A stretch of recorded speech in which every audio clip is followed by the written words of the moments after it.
dhukkubni Oromoo nu gidduu jirti. Har'a diinni Oromoo hin jiru, nutu deebinee diina Oromoo tahaa jira. Maaliif harka keenyatti erga dhiigni Oromoo dhangala'e, erga lubbuun Oromoo darbe, diinummaan Oromoo kanaa olii hin jiru. Kanaaf fala Oromoodhaaf fiduudhaaf oo ta'e nuti teenyee waliin haasa'uun fixachuun dubbiin kee fixachuun barbaachisaadha jennee waliin lafa jalas dhuunfaadhaanis waliin mari'ataa turre. Qalbiin gaarii jira dhugaa dubbachuudhaaf, anaafis onnee natti horee jira. Ammas guyyoota darban kanas yeroo teenyee waliin mari'annu wal kasasuu kakaleessaa miti. Hunduu ofitti fudhateetu akkamitti saba kanaaf fala haafinnu kan jedhu rakkinaa fi wanno tokko tokkotti darbachuu bira dabarre qalbii gaarii fi miira gaarii waliin haasofnee jirra. Kun waan gaarii nu gidduutti biqilchee jira jenneeti kan amannu.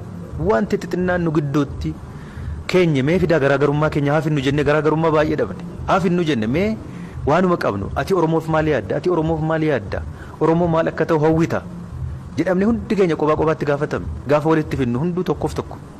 So maali ree dhukkubni keenya nu gidduutti garaagarummaa kan fide? Ideoloojiidha kan jenne hin dhabame. Lakki Oromoodhaaf karaa kanatu faayidaa fida, karaan ati irra deemtu sirrii miti akkan jenne isas badaaban agarre. Erga kana ta'e maali garaagarummaan keenya? Kanaaf waan amma laallu tokko tokko waan tokko wanti nuti dhaabuu qabnu waan Oromoon hin barbaanne dura dhaabbachuu nurra hin jiraatu hundi keenya iyyuu. Inni warri mootummaa taanee jirrus warri paartii siyaasaa ta'anii jiranis. Oromoon alaabaa kanan barbaade hojii ta'e inni kan maaliif fuuldura dhaabata? Oromoon seera kanan barbaade hojii inni kan maaliif fuuldura dhaabata? Oromoon nu barbaade kun nu gidduutti wal dhabbee fiduun irra hin jiraatu. Garaagarummaa fiduun irra hin jiraatu. Dhimma guddaa, dhimma istiraatiijik ta'e, dhimma egeree waliin kaachuutu nurra jiraata. Waan xixinnaa kana kanarratti garuu walii haa gallu jennee walii gallee jirra. Inni lammaffaan walitti qabamne sagal walii kakanneefis falliin dhufu. Sagal walii kakatamee iyyuu meeqatu diigamaa dhufe seenaa qabsoo Oromoo keessatti. Amma waan nuti qabanne kana jaallannes jibbines yoo jaarmiyaan Oromoo gara tokkotti dhufe yoo danda'e adda cimaa tokko qabaachuu. Inni har'a ta'amoo bor ta'an hin beeku. Deemsatu fida. Yoo namni waliin haasa'aa garaa wal baraa polotikaa jechuun wal amananii waliin hojjechuu. Yoo walitti dhufne akkasitti waliin haasaa deemne sababitti nu waliin amanneef hin jiru. Wal amannee dantaa Oromoodhaaf waliin hin hojjenne hin jiru. Yoo ta'e Oromoon adda cimaa tokko qabaachuutu irra jiraata har'a. Oromoon dhuguma biyya kana keessatti sarvaayiv godhe. Oromoon biyya kana keessatti firasaaf diinasaa adda baasee baree waan isaa malu argatee jiraachuudhaaf tokko ta'ee deemutu irra jiraata. Tokko ta'e waan hundarratti tokko ta'uun hin danda'amu. Wanti xixinnaan garaagarummaan jiraachuun mala. Waan dantaa Oromoo isa guddaa irratti garuu tokko ta'anii waliin hojjechuun hin danda'amu. Kana kaawwannee jirra. Hojii manaa haa godhannu. Gara tokkotti haa dhufu. Namni gara tokkotti dhufu jedhullee hoo jiraate haa laalu tasgabbiidhaan of haa qoratu jennee jirra. Inni lammaffaa nu fuuldura filannoo jira. Yoo nu hunduu Oromoodhaaf hojjenne ta'e nu gidduutti maaliif wal dorgomna nuti? Nuti wal dorgomuun keenya bichaaroo gabaa gulliitiitii bitame. Abaluu kan jedhamu sagalee 10 qabatee paarlaamaa deemuu danda'a. Abaluu kan jedhamu paartiin tokko sagalee 5 qabatee paarlaamaa deemuu danda'a. Sagalee 10s 20s qabatee paarlaamaa deemuun waggaa 5f mormaa ta'e iyyuu danda'a malee mootummaa ta'uu hin danda'u. Mootummaa ta'uu hin danda'u. Sagalichi garuu sagalee Oromooti. Kan nuti mootummaa ta'uu danda'u sagalee Oromoo irraa argame tokko goone kan Oromoo tokkoomsuu danda'u, kan Oromoof gaachana ta'uu danda'u, protect gochuu danda'utu nurra jiraata. Wanti yaadaa walii galu wal gidduutti yoo gara tokkotti deemsa keessa walitti finna.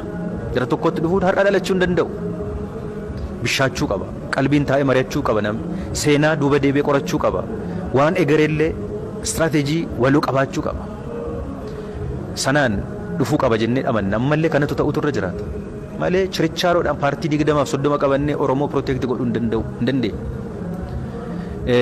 Haa ta'uti garuu wanti ji'a muraasa booda nuti godhuu dandeenyu qalbii kanaan miira kanaan amma jalqabne kanaan yoo waliin hojjenne Oromoo center of violence dhiisaa amma dhimma filannoo kana keessa maaliif namni nu jalaa miidhama? Maaliif rakkan? Wanti kanaa oliis dhalachuu hin danda'a. Deemee immoo aangoo biyya kanaa jechuun sagaleedha. Sagaleen murtaa. Kanaaf waan paartii tokko paartii lamaa ton ta'in sagaleen Oromoo akka hin harcaane akka hin bittinnoofne maal gooneeti tokko taane maqaa adda addaa yoo qabaanne tokko taane akkamitti Oromoo protect goona kan jedhu ammallee irratti waliin haa hojjennu nu gidduutti wal falmiinii fi wannoon akkasii jiraachuun irra hin jiraatu keessumaa waan Oromoo miidhu nurra hin jiraatu kan jedhu qalbii gaariidhaan irratti walii gallee jirra. Namoonni keenya yeroo dheeraadhaaf wal dhabaa turan hooggantoonni maqaa gurguddaa qaban qabsaa'onni Oromoo turanillee amma miira gaarii fi sammuu gaariidhaan laphee gaariidhaan walitti dhufanii waliin mari'achuu jalqabnee jirra. Kun waan gaariidha. Kana cimsuu qaba. Itti fufiinsaan hojjechuu danda'u nurra jiraata. Egaa paartilee hamma kana ga'u saba guddaa hamma kana ga'u hooggannu mitiiti maatii keessattuu seerri jiraachuu qaba. Akkatti waliin jiraatu. Maatii keessayyuu ilma hamaa jira, ilma dabaa jira, ilma gaarii jira. Seerri jiraachuu qaba, seerri nu bitu. Seera haa kaawwan, rule of the game akkamitti hojjennu kan jedhu. Sana bira darbee garuu daanyaan keenya immoo eenyu haa ta'u. Oromoo haa angeessinuudha. Ammallee daanyaa kan ta'u qaba. Yoo miira akkasiitiin gara tokkotti dhufnee Oromoodhaaf hojjechuu qabne tu jennu akka sangaa didaa kana keessaa tokko bahee fala biraa fi daandii biraa barbaade yoo ta'e Oromoon adabuu qaba. Gurra kennuuf hin qabu. Eenyu keenyaaf illee yoo ta'e gurra kennuuf hin qabu. Bittinnaa'uun kaleessayyuu nu rakkisee jira. Nu dararee jira. Har'ayyuu du'aatii nurraan dhaabne. Gara tokkotti deebi'iiti. Kana qabadhu kottu nutti hin dhufiin nutti hin deemiin jechuu danda'u qaba hunda keenya Oromoon.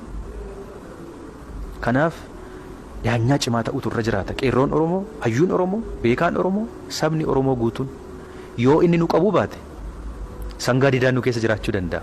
Maaliif kaleessayyuu sagal walii kakannee etu lagan gahiin cahuu mitiiti. Kakuu wal jalaa diigneerra, wal jalaa diigaa dhufneerra. Inni ammaa garuu akkas ta'a jedhee yaadu. Seera kaawwachuu qabna. Sana keessa namni bahee deemu hoo jiraate ofiin deema malee faayidaa Oromoo qabatee deemuun irra hin jiraatu waan ta'eef akkasittis walii haa gallu jennee jirra, waliis gallee jirra. Dhugumaa wanti kun dhalachuu qaba. Maal jennee walii galle yoo Oromoon har'allee ciniinsuu keessa jira. Ciniinsuun kun yookiin hin dhalata yookiin hin gatataa jenna. Akka inni gatatus akka inni dhalatus godhuu kan danda'u nuyi nama as jirru waliin jenna. Akka inni gatatuuf mana hin baane hin qabsoofne nuti akka inni dhalatuuf akka inni dhalatu godhuu qaba. Sabni keenya nu gargaaruu qaba. Hayyuun Oromoo beekaan Oromoo nu gargaaruu qaba. Eenyuyyuu kana keessatti akka inni badu hin barbaannu. Hunduu Oromoof dhama'ee jira. Hunduu Oromoof gatii kaffalee jira. Namni kana keessaati gatiin qabu jedhamee cinaatti gatamu hin jiru jaarmiyaan siyaasaa Oromoo kamiyyuu. Garuu walii galaa wal hubachaa. Wanti tokkollee wanti xixinnaan nutti hin tolle illee jiraate dantaa Oromoo isa boruu isa egeree ilaalaa wal danda'anii. Poolitikaa jechuun wal danda'udha. Malee hunduu laphee keenyaaf garaa keenya keessatti madaa baannee deemna. Garuu Oromoof jecha immoo bulfanna. Hin dandeenye. Danda'uu fi baachuu danda'uudha waan ta'eef. Kana waan ta'eef kun akka inni dhalatu nu hojjennan qabsoofne. Kaleessas qabsoofne asiin geenye kun akka inni dhufu yoo ajandaan siyaasaa Oromoo qe'ee Oromoo keessatti hin dhumiin hin fixatiin nuti teenyee itoo nama sadaffaan dabalatiin eenyu nuuf fixuu hin danda'u. Rakkanna rakkootti gashine saba kanallee waan ta'eef kana hojjechuun nurra jiraata. Sanaaf immoo hundi keenya karaa amma jalqabne kanaan ilaameedhaan wal dhagahaallee wal kabajaallee mari'annee fixanna jenneeti kan abdannu. Kanaaf immoo halkanii guyyaa hojjechuu qaba. Kana ala wanti deemamee hojjetamu Oromoodhaaf faayidaa fiduu hin danda'u. Waan saboona tokko fiduu danda'a. Garuu fara waaraa fala fulda'aa fiduu hin danda'u waan ta'eef kun akka amma jalqabneen hin dhugooma jenneeti kan abdannu. Kanaaf immoo halkanii guyyaa hojjechuutu nurra jiraata. Uummanni keenyas nu gargaaruu qaba. Hayyuuf beekaan keenyas nu gargaaruu qaba. Qorannaa adda addaa qoratee nuu dhiheesse irratti waliin mari'annee nu humti qofti dubbii fixuu hin dandeenyu waan taaneef jaarmiyaan siyaasaa qofti waan walitti qabamneef dubbii fixuu hin dandeenyu waan taaneef akkas godhuu qabna. Ijoollee keenya nus mufachiisnees ta'e wal mufachiisnees bosona jiranillee hoo ta'e jaarsoliin keenya beektonni abbootiin amantaa keenya keessa galanii dubbii keenya nama sadaffaatu hin dabalatiin nuti teenya fixachuu danda'utu nurra jiraata waan ta'eef qaamni hawaasaa keenya kanallee nurra waliin ta'e nu gargaaree hojjechuu danda'utu irra jiraata. Kanaaf walumaa gala yoo ilaalle wanti gidduu kana taasisaa turre abdii guddaa namaa kenna. Hunduma keenyaafuu abdii nuu kenna. Yoo uummanni keenya nu waliin ta'e immoo gara tokkotti dhufne Oromoodhaaf waa tokko qabannee baana jennee